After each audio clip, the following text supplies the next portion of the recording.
Hello, and welcome to Dr. Brainwaves. I am Dr. Susan Raschal, and this is Dr. Rena Azar. Today's topic is going to be one that affects many people, or has affected many people. In fact, it affects 1 in 3 people over their lifetime. So it is very common, and in some people it can be extremely disabling, especially the elderly population. Today we're talking about shingles.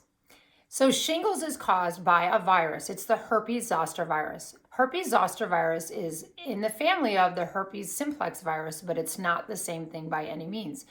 It's more known as being called the chickenpox virus. And the chickenpox virus affects people usually when they're younger, and then later on in life, after it's been dormant in the spinal column for a long period of time, potentially, it'll reemerge. It'll travel the nerve, and we're going to talk about this in a little bit more detail, to a certain region of the body and present itself as, first, oftentimes it'll be tingly, numbness, hyperesthesia, which is very sensitive, and then the area will break out in a rash, and people can also have complications from this, which we'll talk about in a second. People who are more prone to getting the herpes zoster reactivation in the form of shingles are people who are older, who are immunocompromised, and a little bit of an interesting note is people who've had the chickenpox outbreak at less than 18 months of age are more prone to getting the herpes zoster shingles reactivation.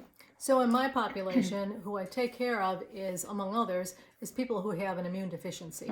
So they are at particular risk for getting this. The other population that I see that frequently are unfortunately exposed to this are going to be people who have children in particular who have atopic dermatitis. One of the complications is for them to get herpetic lesions in their eyes. So it's something that we need to be keenly aware of so that we identify it quickly to get it treated quickly. So the rash usually emerges after the initial sensation changes on the skin occur, although some people never get the rash. So it's an important consideration when people have a specific distribution of pain, which we'll come back to. It is often associated with some fever, headaches, light sensitivity, and fatigue when people get an outbreak of the herpes virus.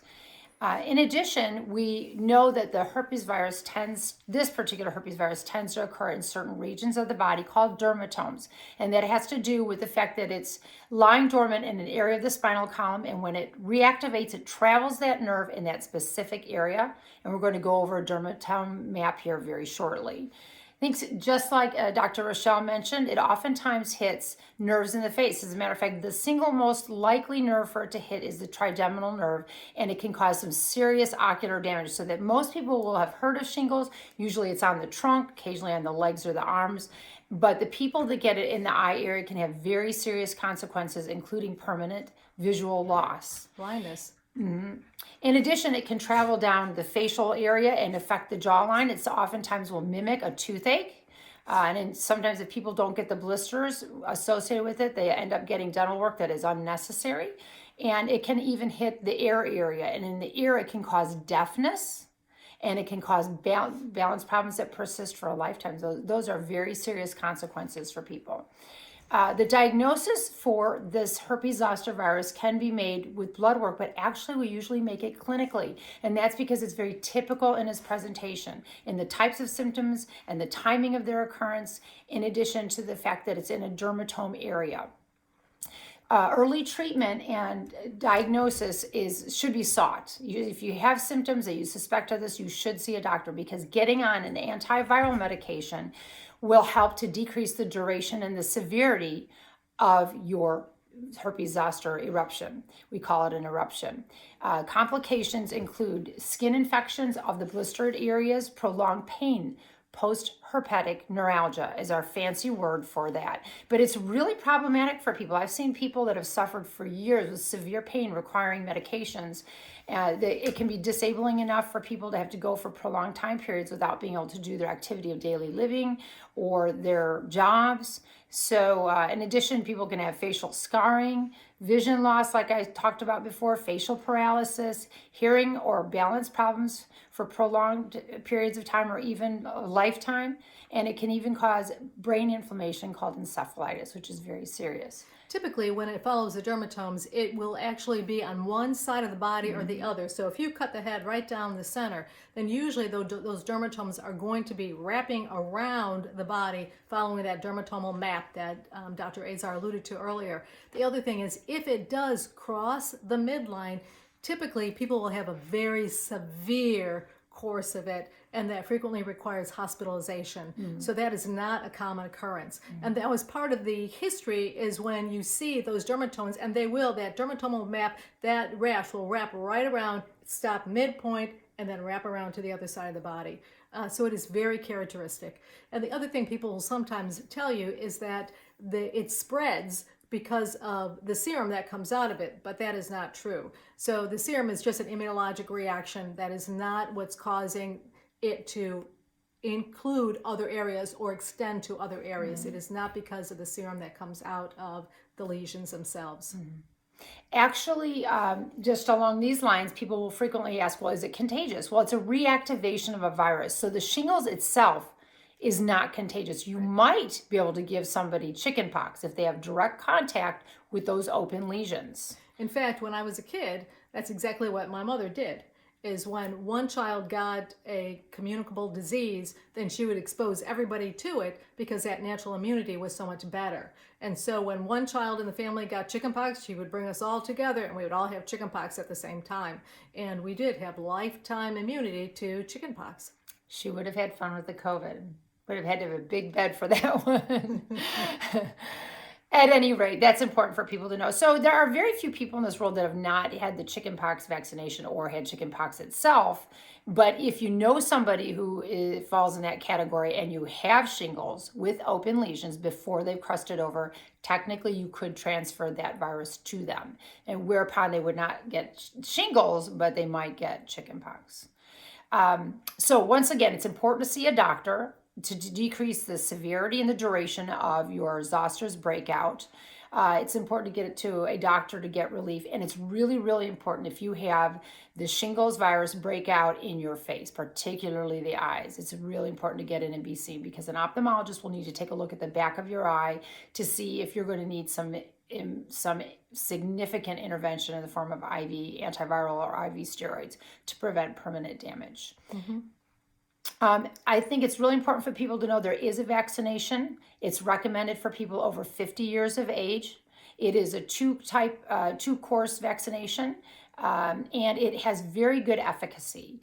For example, it has, you can see here, an average of 90% efficacy of preventing the shingles from erupting.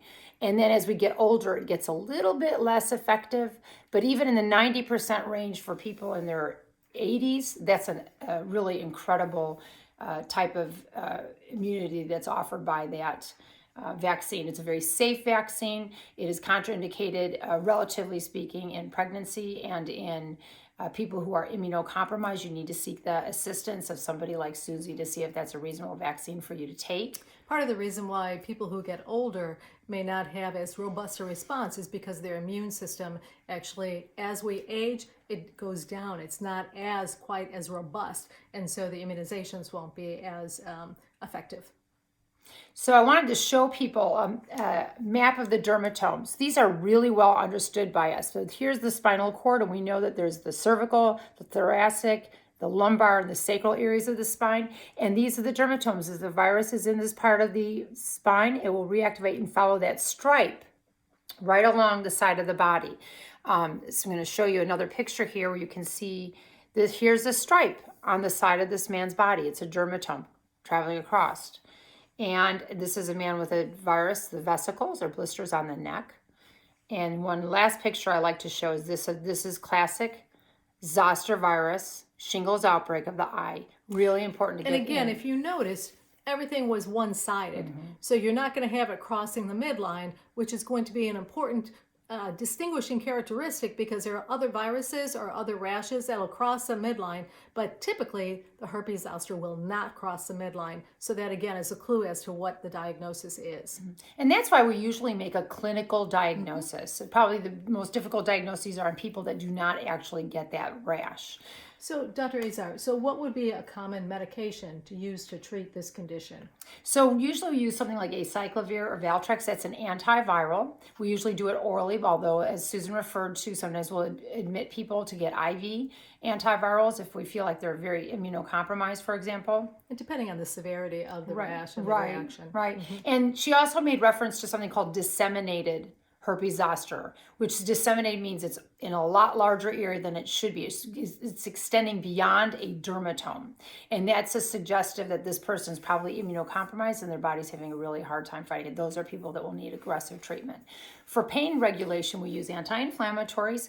Believe it or not, there are some anticonvulsants and antidepressants that can decrease pain receptor modulation. In other words, they decrease the body's ability to perceive pain.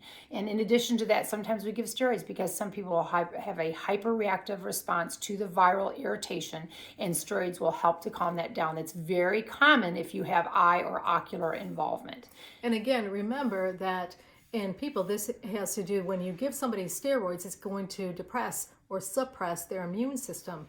So this is something that has to be clearly monitored and closely monitored by someone who knows about steroids and knows how it affects the body. Because here we have a viral infection that is affecting them, and they're on steroids, which can further compromise their immune status. So it's extremely important that that be followed very closely by someone who is well familiar with this condition. Absolutely. And I want to make one more comment, and that is to emphasize that post-herpetic neuralgia, which is the burning, searing pain that people will often have 20% of the time after having a shingles outbreak, is really, really disturbing and debilitating for people. And that vaccine not only prevents shingles, but even if you get shingles with it, it reduces your chance of getting that long-lasting, sometimes up to years, of pain by 90%. That's really significant. It's a safe and well-tolerated immunization. I want to put a plug in for it. Thank you so much for tuning in to Dr. Brainwaves. We will see you soon.